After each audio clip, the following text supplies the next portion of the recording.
All right, guys. It is the 6th or 7th edition of the Starting Line Society podcast. We are live on YouTube, X, and we're live on my personal Facebook profile because I haven't had enough time with the actual podcast Facebook page to go live. But we're live on those two channels. So if you guys are watching out there, welcome. Just want to take a moment to say a little something about a good friend of ours who passed away 2 days ago. Kyle Loftus, a legacy. Of course, it closed on me. A legacy beyond the lens.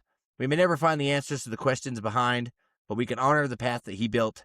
He was a visionary who saw the potential of motorsports before the world caught up, transforming a passion into a digital revolution. By paving the way for an entire generation of creators, he proved that a single voice could reach millions and that a bold idea could build an empire.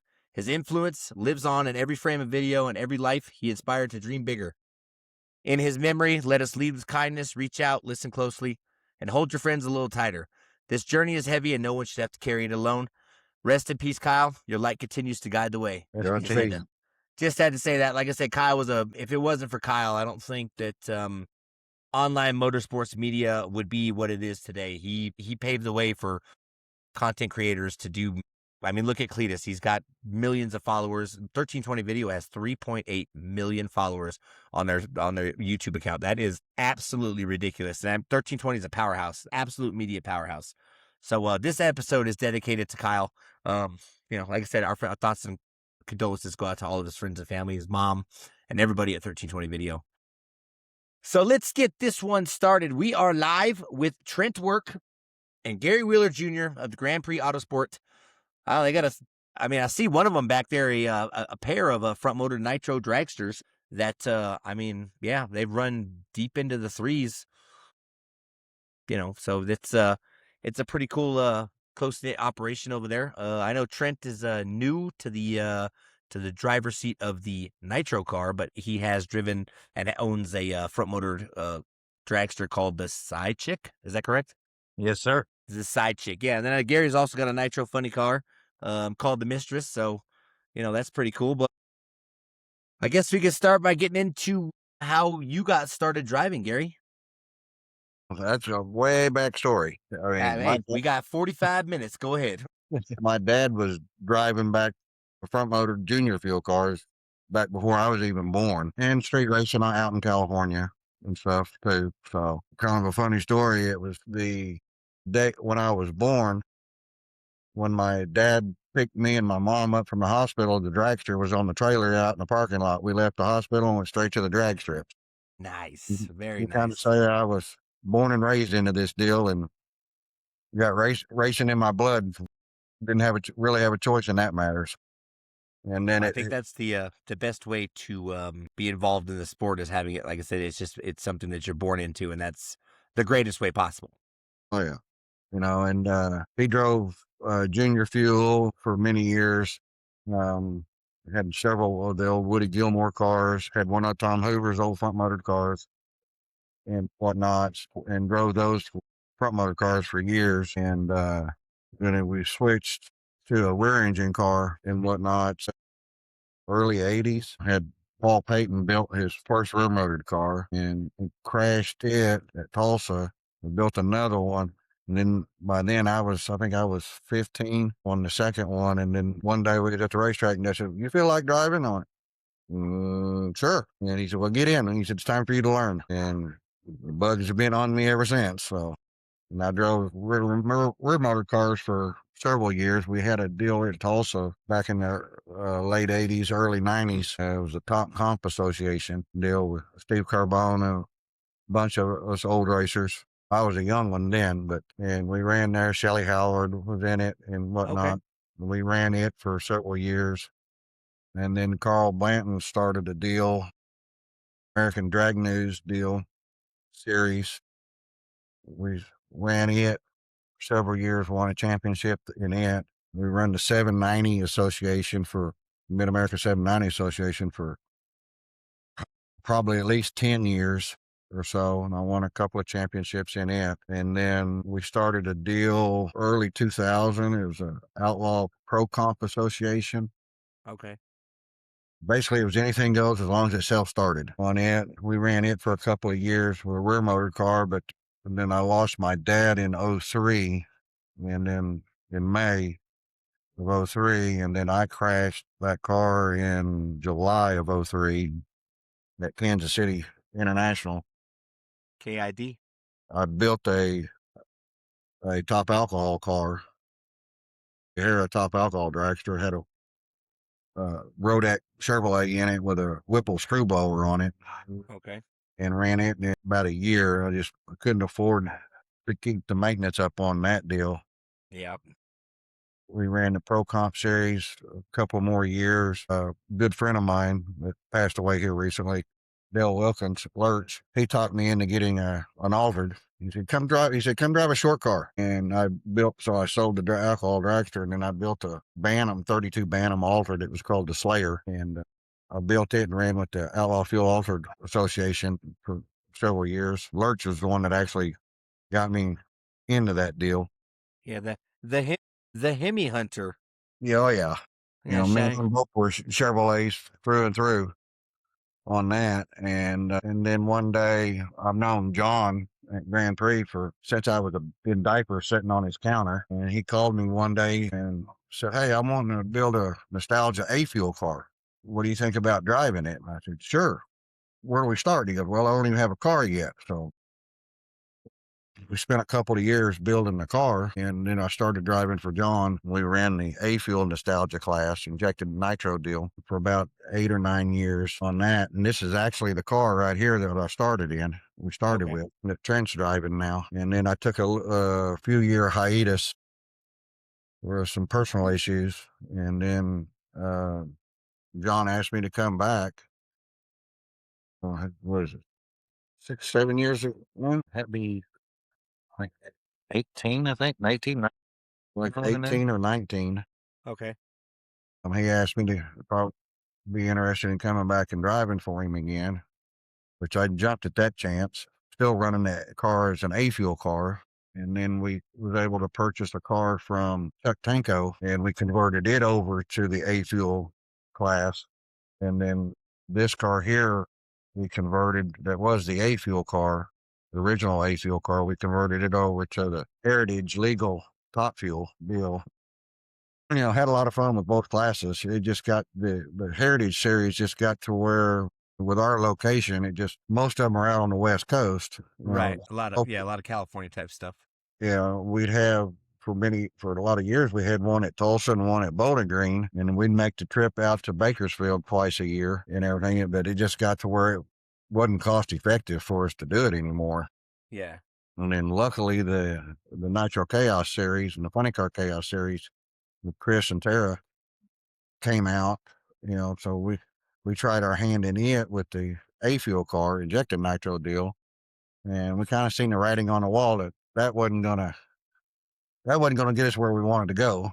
Right. So we ended up turning the current A-Fuel car into a Outlaw Top Fuel car in 23, and kind of basically parked this car as the Heritage Legal car on it, and started running with the Chaos deal. And we had a lot of good luck in 23. I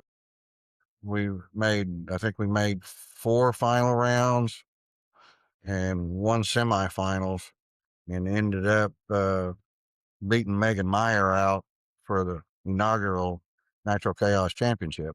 Yeah, I forgot to mention that you were the champ for 2023.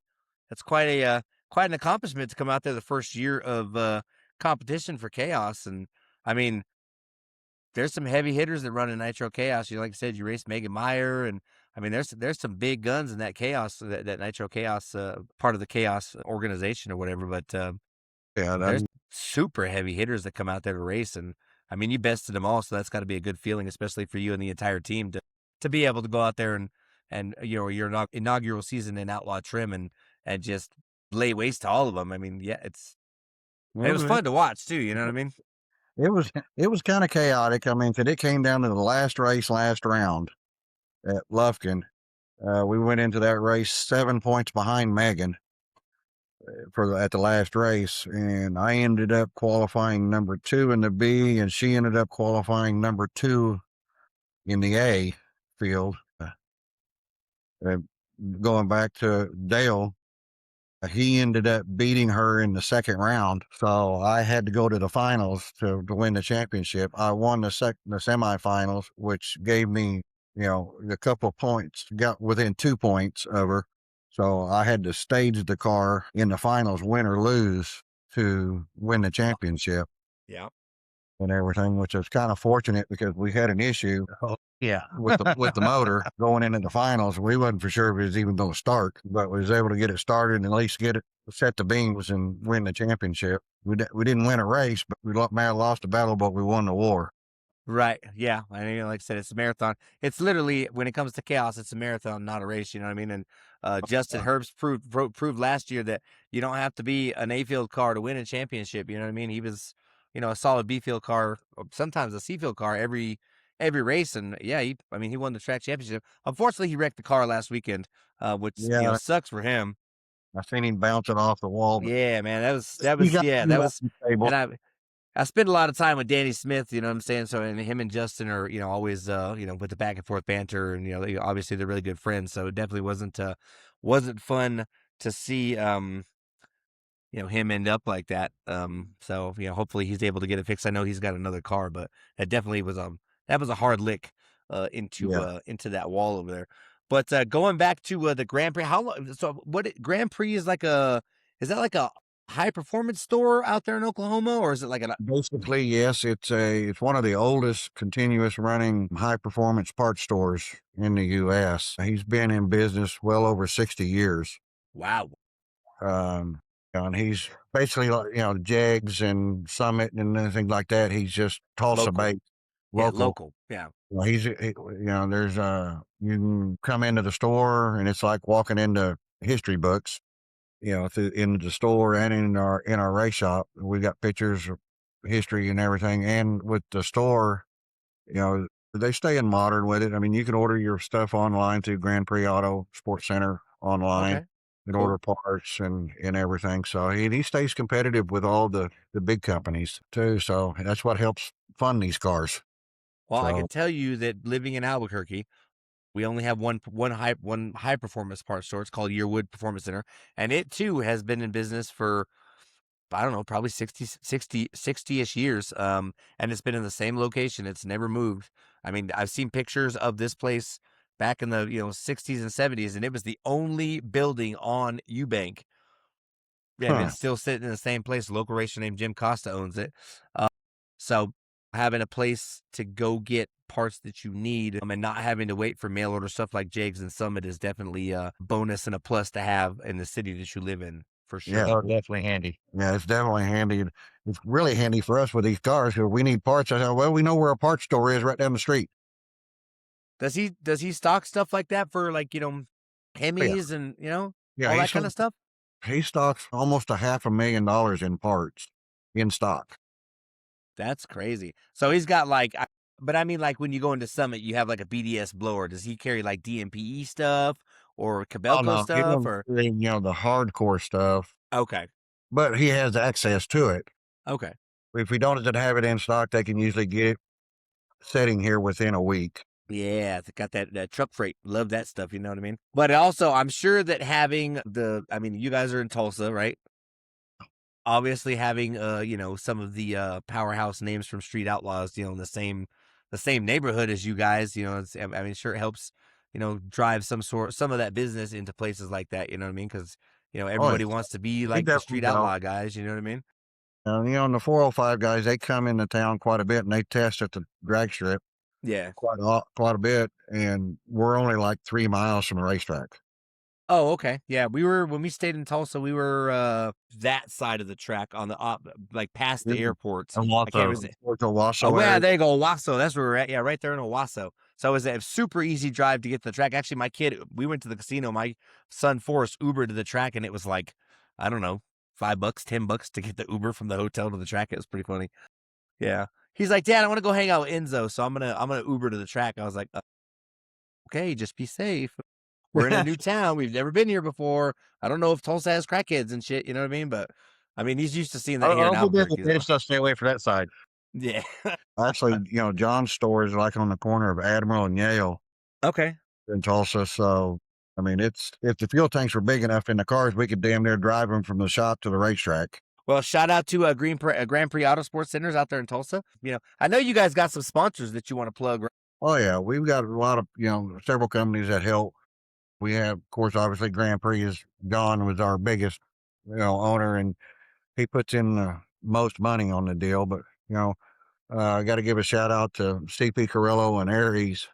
Okay, yeah, Justin Harris. Yeah, he's a good guy. Justin and Cindy, treat us real well on parts. Pete Dove with Dove Fuels. He Yeah, supplies Mr. all of our, Pete.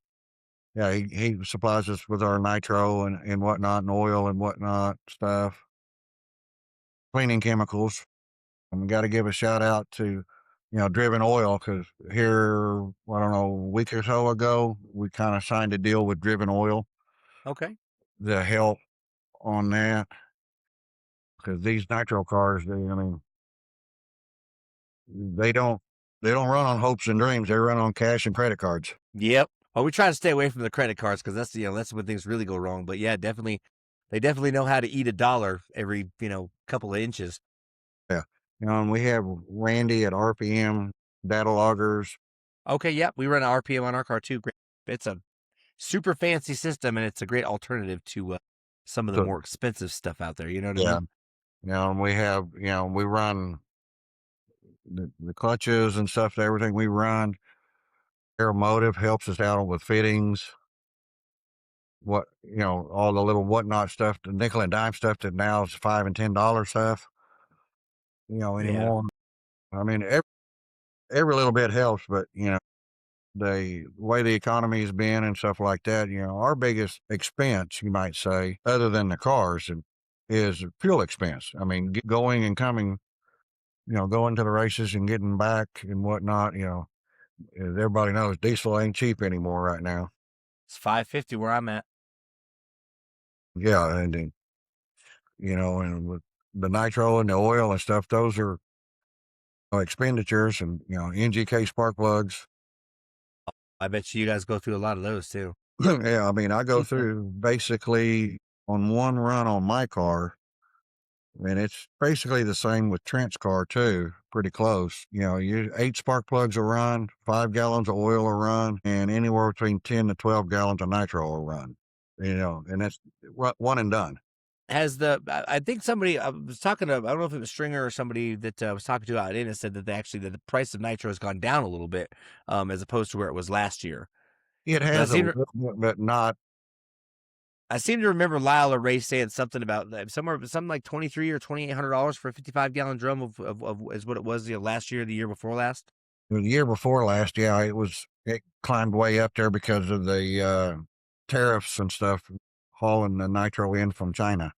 Well, the story that I got, or that I've heard, is that one of the reasons that the price of nitro skyrocketed is because somebody decided it would be a good idea to bring an executive from one of the nitro producers into an NHRA drag race. And as soon as he got there on the second or third pass, a nitro funny car went down and it blew the bodies 30 feet into the air, a huge fireball. And that guy said, I don't want nothing to do with this. I'm good. I got to go. I don't know if that's true or not, but if it is, it's a very funny story. Yeah, I can believe that. I wouldn't doubt that one bit. You start getting, playing the politics games with this stuff, and all it does is hurt the racers. Yeah, with this, man, I'm a huge advocate of keeping politics as far away from drag racing as you can get. Now, unfortunately, one of those bigger organizations out there, and we all know that I do not, I'm not a big advocate for NHRA. I haven't been for a long, long time. And I'm a huge fan of what IHRA is doing now. One's a lot more political than the other one.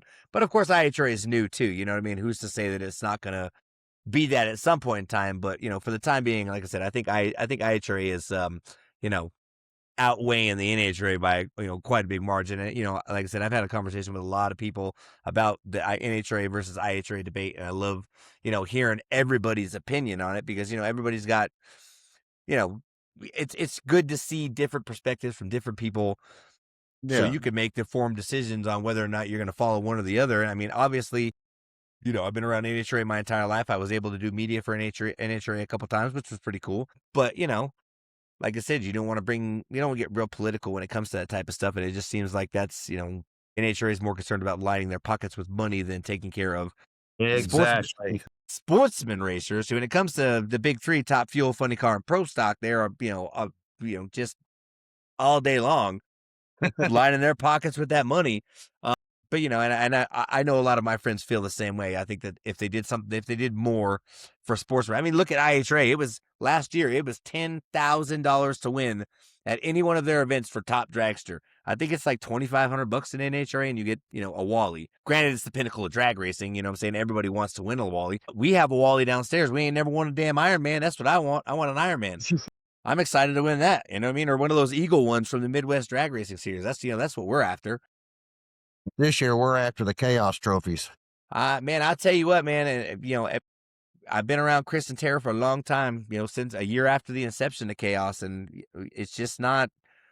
There's no better value in drag racing than any Chaos event, whether it's fuel altered Chaos, Nitro Chaos, or Funny Car Chaos. I mean, obviously, my allegiance is to Funny Car Chaos because I've been around it the entire time, but I was able to go to my first Nitro Chaos event last year. And, like I said, I think what did you run out there? 366 or something like that? Yeah, at Dallas, I went 366 at 217. Now, I've heard speculation from quite a few people that said that may or may not be the new 392 Hemi record in a quarter mile. Well, you have any mile, that eighth mile? Yeah, sorry. I can't confirm it, and I don't know who I would even talk to about it. But as far as I know, Mindy Fry set the record in the heritage legal class. I think she went 5:49 in a quarter. She ran at like right at 217.0 or something like that when she set the quarter mile record. And at the time, that was what I was told was also the 8th mile record too. Okay. For 292. I'm sure we got some, that sounds like a great thing to bring, we can get Lyle Greenberg to, because Lyle Greenberg's a vast knowledge of, it is ridiculously crazy how much information that dude has stored in that noggin of his. And I mean, literally, he was on the podcast a couple weeks ago, and we talked about one thing, and he's like, listen, man, you asked me a question, here comes the story. And he's got a story for every question you could ever possibly ask him. And like I said, he is a encyclopedia of drag racing and knowledge, and not just with Nitro stuff. I mean, really just, and especially Albuquerque history. He's got we were talking about that before we started the podcast about some of the records in Albuquerque. The Nitro Dragster record in Albuquerque is a 7:23. Wow. That's crazy. That's crazy, man. And that stood since 1972. That record's been standing. So somebody with a Nitro Dragster needs to come out to Albuquerque and break that record. Somebody paid the bill. Somebody paid right. Yeah. Like I said, gas is expensive. Dude, we were going to go down to, when we took the RV down to Dallas, it cost us $1,500 and we weren't towing nothing. Oh, yeah. Imagine if we had the trailer. I mean, you guys got the semi and everything, so.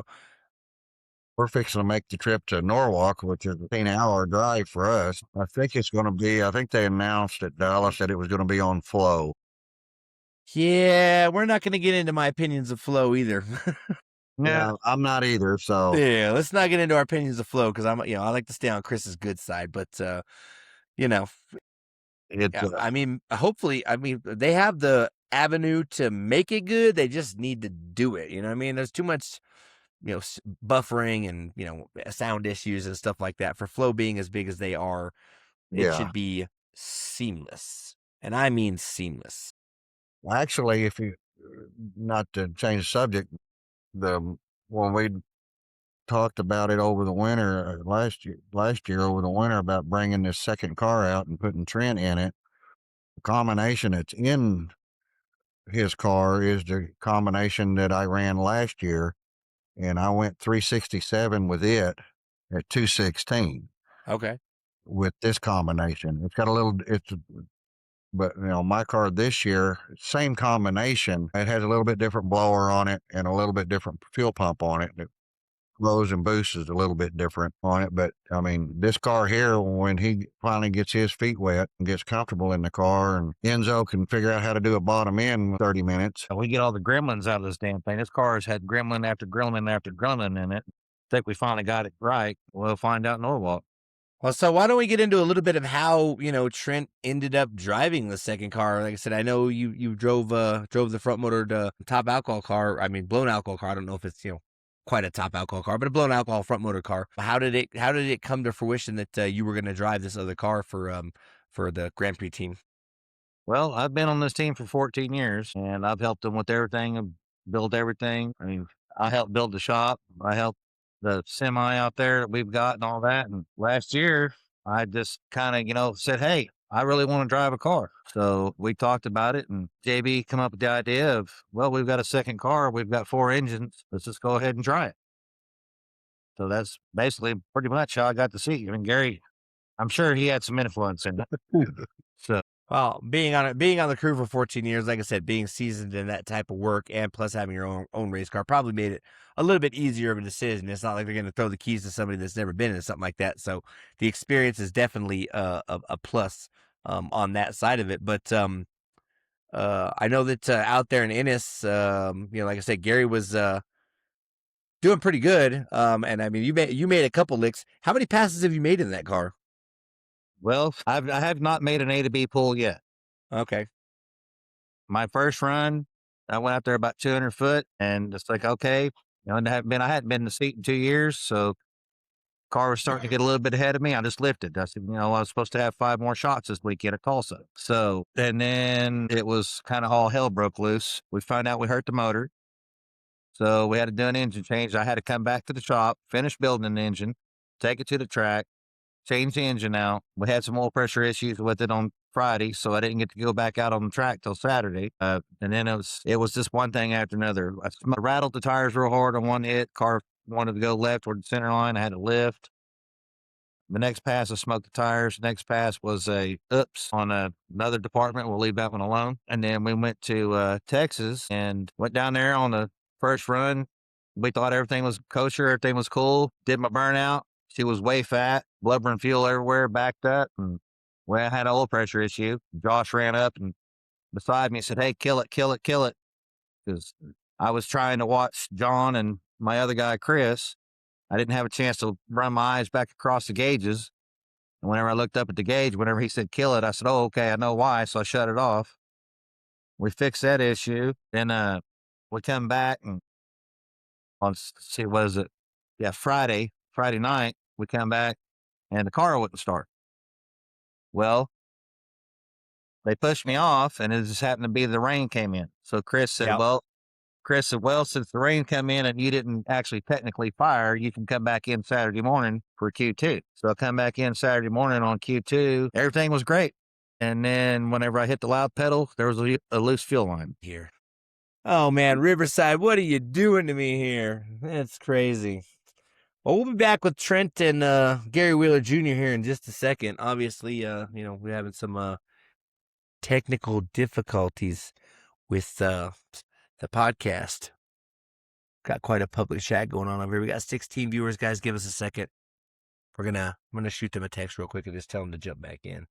I guess it's a great time to tell you guys about next week's episode. We are going to do a Fuel Altered Chaos preview show where we're going to talk about Fuel Altered Chaos in Tucson next weekend, some of the entries, and just talk about Tucson Dragway. And we are also going to do a IHRA recap show. Ryan Hill, driver of the Nitro Bandito Fuel Altered, will join us live, and maybe, just maybe, we might get Mad Maxine on the show for a few minutes. Hasn't been confirmed yet, but we're all anxiously anticipating Mad Maxine coming on the show. There they are. Hey, everybody's back. Eric said they got that cricket service. Ha ha ha ha. That's funny. Mr. Eric, man, I love Eric to death, man. Him and Nicole have been such great friends of mine for all the time I've been doing Chaos. Really, I mean, ever since Brandon bought his funny car, I mean, I've been, friends. I talk to Eric almost every day, so shout out to Mr. Eric for being such a good friend. So, anyways, back to Chaos and Ennis. I don't know where you lost me at. You were talking about not being able to fire the car, and then Chris said, "So since you didn't fire, you can come back on Saturday." And then it went blank. Okay, well, we came back in Saturday morning, and car fired up. Went out there, did a burnout, and everything was beautiful. It's like, all right, I'm gonna lay down an A to B pass finally, because this car has just been pissing me off. So, and go out there, I hit it, she goes great. And then all of a sudden I can't see. Well, it's nitro in my face because fuel line was loose. Yeah. So, and you're not supposed to pedal a nitro car. Well, my alcohol foot says you can pedal it. So as soon as I got sight again, I hit it again. Then I immediately yanked my foot back off the throttle. But at least I qualified. Right. So it's like, okay, well, it still sucked. But I'm in. Then we went up for E1, and Chris Graves was my competitor. We were giving each other shit in the pit there in the staging beams, and he'll even admit this because he said it. He knows he said it. He was getting dressed early, getting in his car, and I looked over at him and said, "Chris, you're getting in kind of early, aren't you?" He goes, "Yeah, I'm gonna get in and see if I can figure out a way to fuck you out of this win." So, of course, he got lucky. The car didn't start because I was going to see if I could mess with him. Yeah, driving that bone bucket's got to be fun. You know what I mean? Especially when he's got somebody behind the screws, that's been doing it as long as he has been doing it. And like I said, Chris has got lots of experience driving these kind of blown alcohol front motor stuff. Obviously Tara's won some pretty big races and gotten to drive some pretty cool cars in her day as well. So like I said, shout out to Chris and Tara for doing everything they do. Definitely. Like I said, I can't say enough good things about Chaos. Like I said, it's there's no better value for your money. But, what I would like to do is, where's that big-headed kid back there in the background? I know he's sitting over there somewhere. Where's Enzo at? He's over here. He's turning red in the face, and his head is. Enzo, get over here. Go out there and stand behind the back of them two boys. What are you doing? Come on, Melonhead. What is up, Enzo? Oh. How you doing, buddy? Good. So, for people who don't know, why don't you remind everybody who's watching the podcast how old you are? I am 15. 15 years old. And I've known you since you were, 7 or 8 years old, something like that? Yes. Yeah. I remember one of the best stories I could definitely tell anybody about Enzo is seeing him in the pits at North Star Dragway, and just, we were just hanging out, and every girl that saw him was like, "Oh my God, he's so cute. Look at him." The funniest thing, I've ever witnessed in my life was watching that go down at North Star Dragway Eric says you were on your phone. Dude, put that shit down, bro. What are you doing? It's going to rot your brain. Hey, I was sending my mom TikToks, to be fair. Yeah, that's funny. That's exactly what Nicole said too. She said he's sending me TikTok. That's funny. So, bottom end guy on a nitro, a front motor nitro car. You did some bottom end stuff on Brian Lewis's funny car as well. So, like I said, how are you enjoying that type of work, man? Man, I love it. It is so much different than the alcohol stuff, and I enjoy it honestly a lot more. Really? It's been awesome working with Josh and Gary and Trent and getting to learn the ropes of nitro stuff, but I definitely enjoy it a lot. Well, definitely. Hey, listen, one piece of advice I can give you is definitely keep your head down and learn as much as you can. And maybe just someday, like I said, maybe, just maybe, they might look at you and say, "Hey, bro, you want to take this thing for a lap?" Hey, if Gary told you right now, get in it, we're going to fire it up, and you go make a pass in Tulsa, what would you say? Absolutely. Until it's Of course. Well, until it starts, then they might have second thoughts. Oh no, it did it again. It's been a So long you time guys since got we've been to on the talk- wall. You together gotta shooting. keep talking. I I think the last time we shot a race say. together was in Amarillo, I think. Yeah. I think we're still. Probably the tornado race, I would assume. I'm sure that Nicole will pop in and say something about that. But yeah, I think the tornado race at Amarillo Dragway for Funny Car Chaos was probably the last time we actually shot together. But like I said, doing media and trying to work on race cars is not easy at all. Or doing media and running 3 juniors is also not easy. So yeah. But again, guys, hey, listen, you guys need to make sure you check out next Thursday's podcast because it's going to be pretty neat. Recapping Fuel Altered Chaos. We're going to previewing Funny Car or all Fuel Altered Chaos. We're going to recap the IHRA race, the start of the Triple Crown. Somebody wins that race and then go out and win the next 2 races. They're going to win $1 million. I got my money on Ryan Hill for the Fuel Altered class. And, as far as Funny Car and Top Fuel, you got some heavy hitters out there. Ron Capps, Matty Gordon, Sean Reed. There's some big Scott Palmer, Lex June. There's some big hitters. I haven't really heard too much about the funny car class as far as who is entered, but I guess we'll find out tomorrow because they did all the sportsman stuff today, but they're going to do the big show qualifying for the IHRA race out there tomorrow, and then also on Saturday. And then, Maple Grove's coming up on the schedule, I think, next for the Triple Crown. There we go. There he Now we're is. back. Man, yeah, that cricket service y'all got out there at the shop ain't getting it done, man. Y'all need to upgrade to like T-Mobile or what's Elon Musk's, what's that called? Starlink? Starlink, Yeah, get you some Starlink. Look, he's repping Driven Oil on his hat. I like that. Shout out to Driven Oil. I really like. See, and yeah, Nicole says she likes the RFC type of stuff. You know, she's doing all the chaplain stuff for the Racers for Christ, which is, like I said, great stuff. And I'm, super proud that she's doing all that stuff. But maybe someday I'll put it. We could talk her into, taking some photos at some point in time. I don't know if I can survive without my camera in my hand, and now I've got my son addicted to it. So, yeah. And this is Josh, right? Yes. Josh. Yeah, Josh. Josh, how long have you been with the Grand Sport team? So I started with Brandon too in 2000. On the Pro Mod. Yeah, on the Pro Mod. That Okay. wrapped his PJs, and then it went to the Attitude Adjuster, and then in 19 we bought John Hale's old car. Yep. I on that until he sold it. But the whole time I was doing stuff with Gary too, with his front motor car, running Rudy fuel car, and then we started doing a little bit of Grand Prix stuff in 20, and then I've been with them ever since. So basically 2019 into 20. Enzo, are you hearing him talk right now? Yeah. You better pay attention, boy. I gotta say, hey, This is the best bottom end guy we got. This poor little shit here, I don't know you.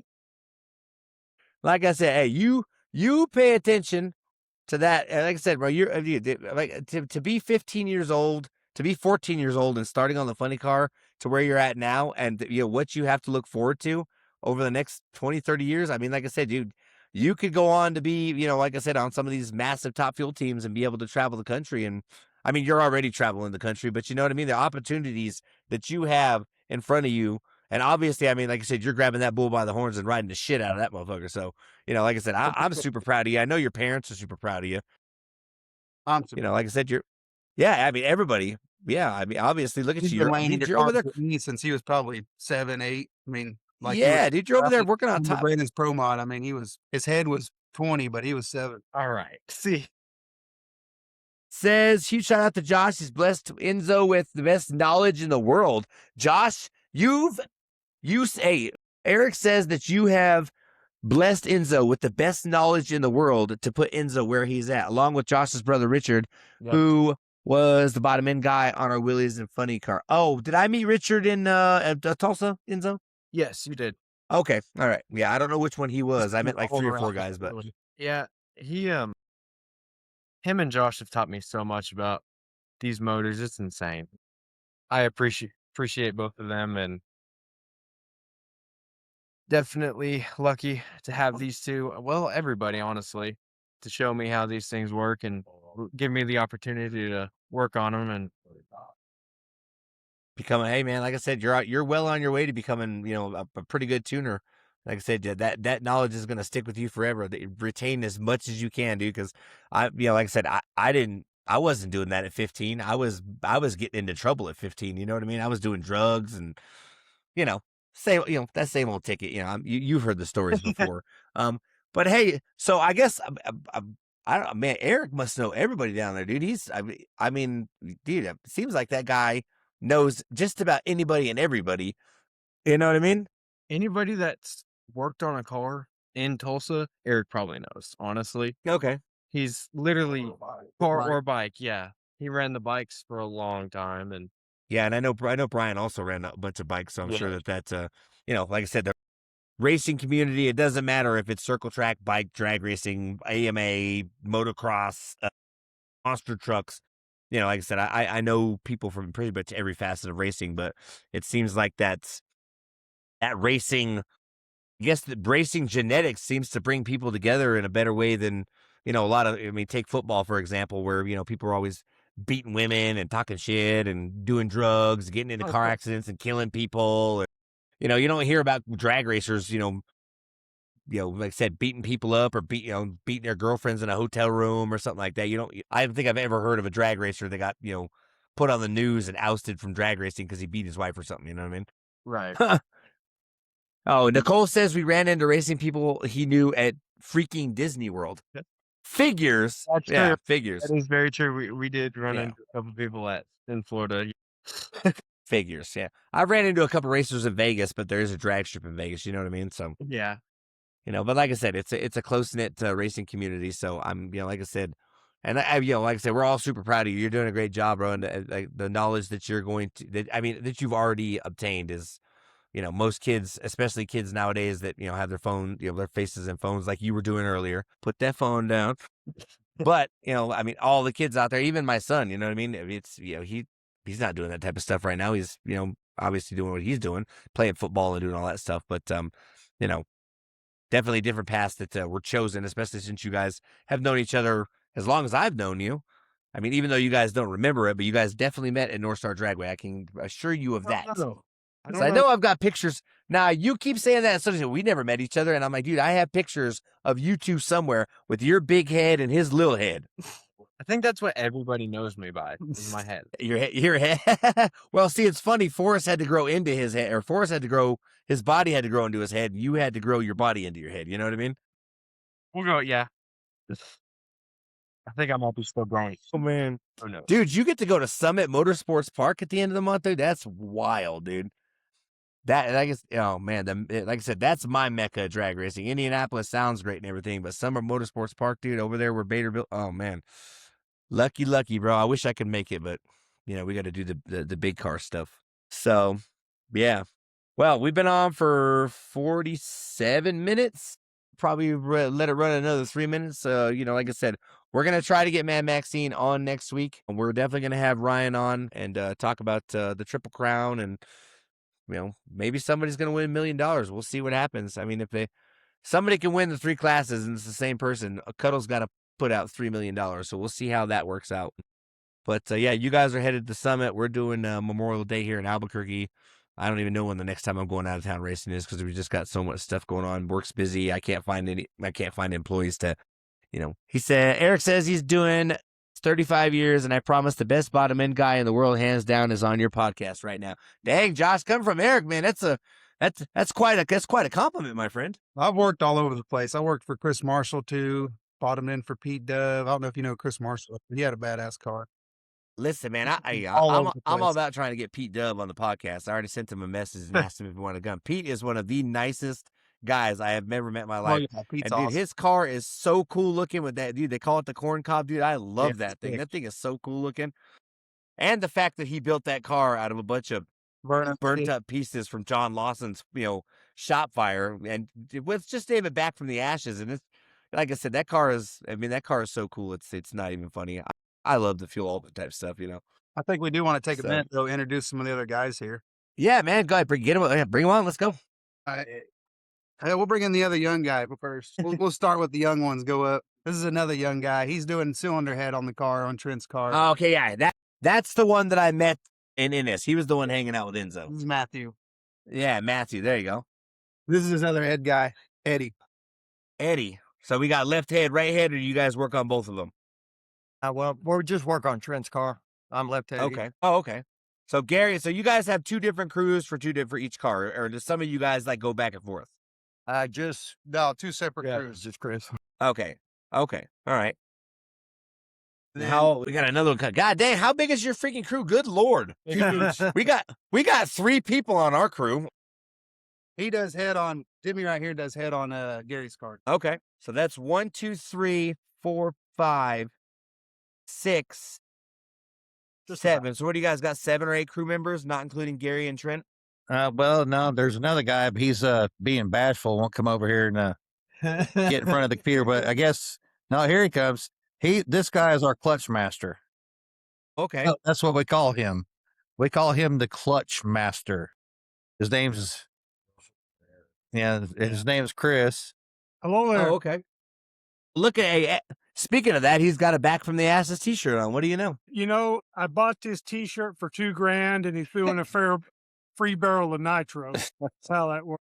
So it looks like you have been around this stuff for a long time, no? Yes, I have.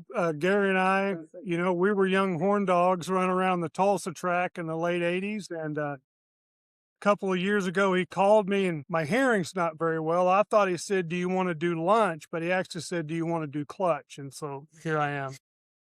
Well, you know what they say, working on a clutch definitely turns your hair a lot grayer. Sometimes it makes it darker. Yeah.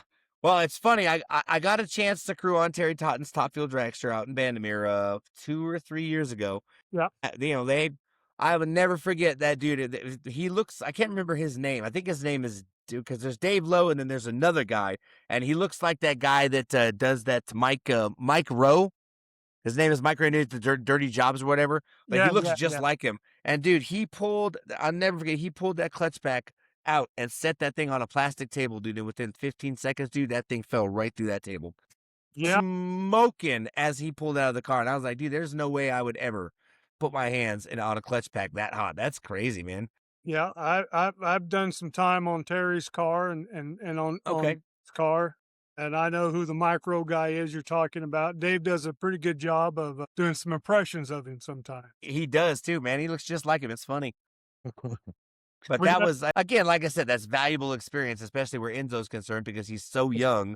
You know what I mean? Just the experience that he's getting right now is something that, you know, most kids that are in drag racing will never get to even be around or even fathom, because, you know, like I said, it's just not something that, you know, that they have the ability to do. But, you know, luckily, you know, like I said, I'm super proud of Enzo. You guys got a super great team. I mean, obviously, you know, the cars are fast. You know, you've got a Nitro Chaos Champion sitting there in the shop, and, you know, who knows, you know, a little bit of work and, you know, some luck, get that other car down the track, and maybe Trent will go out there and win a Chaos Championship, and then Enzo could be in the background going like that with his big head. Yeah, we won. Well, the plan is we're hoping to finish 1 too, but we got to get this whole gremlin to go down the track. By the way, there is 2 other crew guys that they're not here. One is John Russell, and another guy is Eric Harrelson. Okay. Well, shout out to those 2 guys. Maybe next time we do a podcast, they can be there too. And then, of course, we've got the wives. Gary's wife, Roxy. She takes care of us on the food, and so does Gigi, which is Angela, which is Chris's wife. Okay. We had to, without those 2, we would starve. You guys would starve. Exactly. For sure. Enzo be over at the snack shack eating Doritos.